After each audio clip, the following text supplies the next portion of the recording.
आप B2B sales कर रहे हैं, B2C कर रहे हैं या B2B2C कर रहे हैं, इन पे मैं वीडियो पहले भी बना चुका हूं। या आप डायरेक्ट सेलिंग कर रहे हैं या मल्टी लेवल मार्केटिंग की सेल्स कर रहे हैं, या हो सकता है कि आप इंटरनेट बेस्ड डिजिटल मार्केटिंग से भी सेल्स कर रहे हो। किसी भी प्रकार की सेल्स में वो चार क्या कारण है जिनसे आपको बड़ा फेलियर आपके हाथ लगता है। पहला कारण, people don't like to be sold. One more time, come on, क्या? People don't like to be sold. ये कोर बिलीफ बनाइए। मैं थोड़ा हिंदी में इसका अर्थ समझा देता हूं। किसी भी आदमी को अच्छा नहीं लगता कि उसको कोई आकर के चालाकी से कुछ बेच के चला जाए। ये दुनिया में किसी को, इस बात को दिमाग में छाप लीजिए, इस बात को ना किसी तरीके से अपनी कंपनी में, अपने लोगों में घुसा दीजिए कि people don't like to be sold, people like to be help. थोड़ा कड़वा और कठोर उदाहरण दूं, you don't get married to a total stranger, you don't give a French kiss to a total stranger, you don't sleep on bed with a total stranger. जो आदमी पहली बारी मिला उसके साथ आप बड़े डिसीजंस कभी नहीं ले सकती हैं, right? Would you agree with me? देखिए, ध्यान दीजिए, ऐसे ही अगर जो आदमी पहली बारी मिला वो भी माल बेचने की कोशिश करता है, और जो लड़का लड़की से पहली बारी मिला, पहली बारी मिलते ही बहुत फिजिकली इंटीमेट होने की कोशिश करता है, दोनों लोग एक जैसे डेस्परेट नजर आते हैं। जबरदस्ती माल बेचता है जो पहली बारी में, वो भी डेस्परेट नजर आता है। जबरदस्ती एक लड़की के साथ उसको तंग करने की कोशिश करता है, फिजिकल इंटीमेसी दिखाने की कोशिश करता है, वो भी डेस्परेट नजर आता है। ऐसे डेस्परेट लोगों को देख के लोग गायब होना चाहते हैं, कटना चाहते हैं, पसंद नहीं करते। इसीलिए कस्टमर को माल मत बेचो, मदद करो। कम ऑन, माल मत बेचो, मदद करो। कस्टमर की पुरानी प्रॉब्लम सॉल्व करा दो या आगे का गोल अचीव करा दो, दो चीजें पकड़ लीजिए। कम ऑन, कस्टमर की पुरानी प्रॉब्लम सॉल्व करा दो या उसका गोल अचीव करा दो। मान लीजिए आपने डिसाइड कर भी लिया कि मैं बेचू नहीं बनूंगा, मैं सेलू नहीं बनूंगा, जबरदस्ती सेल्स नहीं करूंगा, जबरदस्ती कन्विंस नहीं करूंगा, लोगों की हेल्प करूंगा। अगर आपने ये डिसाइड कर भी लिया तो भी नंबर 2 बड़ा इंपॉर्टेंट आता है आपके देखने के लिए। जो गलती बहुत होती है, when you don't dig deep enough. Come on, क्या? When you don't dig deep enough। आप जबरदस्ती मदद नहीं कर सकते किसी की, पहले आपको जानना पड़ेगा उसको मदद चाहिए क्या है। एक बार कुछ बच्चे क्लास में लेट पहुंचे, मास्टर जी बोले, अरे बच्चों लेट काहे हो गए? अरे मास्टर जी, वो बूढ़ी औरत को सड़क पार करा रहे थे। अबे तो आधा घंटा लेट कैसे हो गए? मास्टर जी, वो सड़क पार करने को मान नहीं रही थी। जबरदस्ती कस्टमर को गलत सड़क पार मत कराओ। कस्टमर की मदद करनी है तो पहले जानो उसको मदद चाहिए क्या है। प्रोस्पेक्टिंग, प्रेजेंटिंग और पोजीशनिंग करने से पहले उसकी नीड ढूंढिए और नीड को हेल्प में कन्वर्ट करिए। प्रोडक्ट तो बाद में आता है जी, प्रोडक्ट पहले नहीं आता पिक्चर के अंदर। पहले उसकी नीड आती है, फिर आप सोचते हो कि मैं इस नीड में इसकी कैसे हेल्प करूं। उसको बोलते हैं कंसल्टेटिव सेलिंग।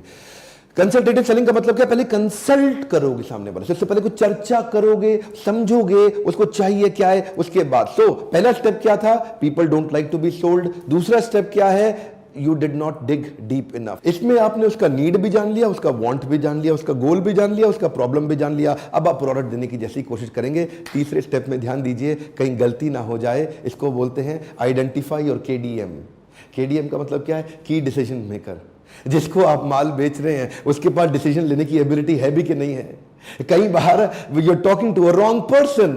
आप गलत आदमी के साथ दीवार पे धक्का लगा रहे हैं। दीवार पे धक्का नहीं लगाते, दरवाजे पे लगाते। देखिए, 5 तरह के लोग होते हैं जो आपका माल खरीदते हैं। पहला होता है इनिशिएटर, दूसरा इन्फ्लुएंसर, तीसरा डिसाइडर, ये डिसीजन लेता है, और चौथा बायर, ये खरीद के आता है, पांचवा कंज्यूमर, जो बाद में यूज करता है उस प्रोडक्ट को। अब 5 प्रकार के लोगों में आप टारगेट किसको कर रहे हैं और आपके बिजनेस में किसको टारगेट करना जरूरी है।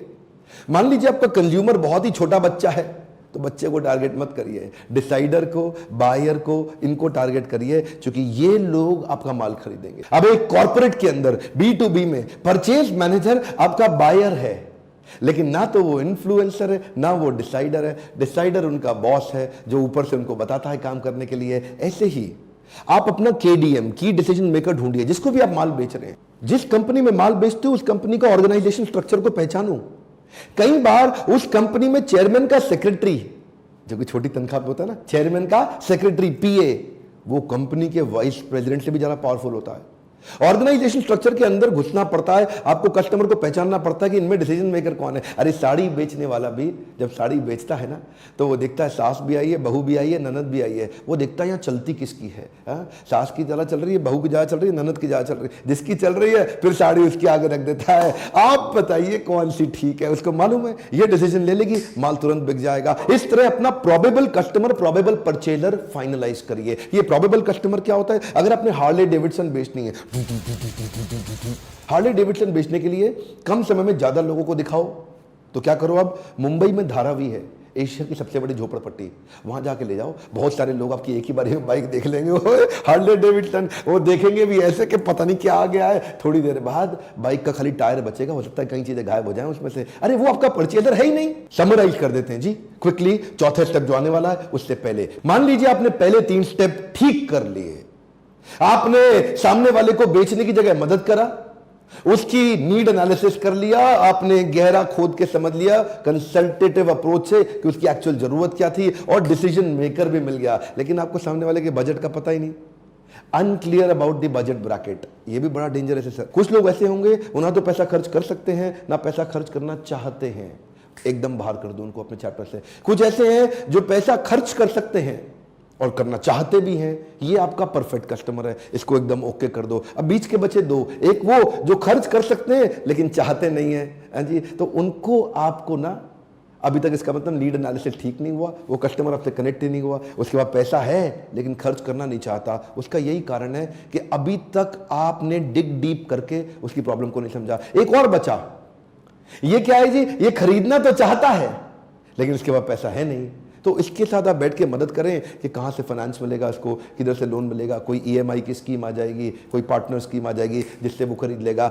आपको सामने के बजट ब्रैकेट को समझना पड़ेगा। 4 कैटेगरी थी, जो पैसा खर्च कर सकता है लेकिन करना नहीं चाहता, करना चाहता है लेकिन पैसा है नहीं, ना करना चाहता है ना है और करना भी चाहता है। तो 4 प्रकार की कैटेगरी थी। इन कैटेगरी से आप बजट ब्रैकेट आइडेंटिफाई करिए, ये 4 गलती मत करिए, सेल्स तुरंत बढ़ेगी। यकीन मानिए सेल्स करना दुनिया का सबसे आसान काम है अगर आपको समझ में आ जाए करना कैसे है।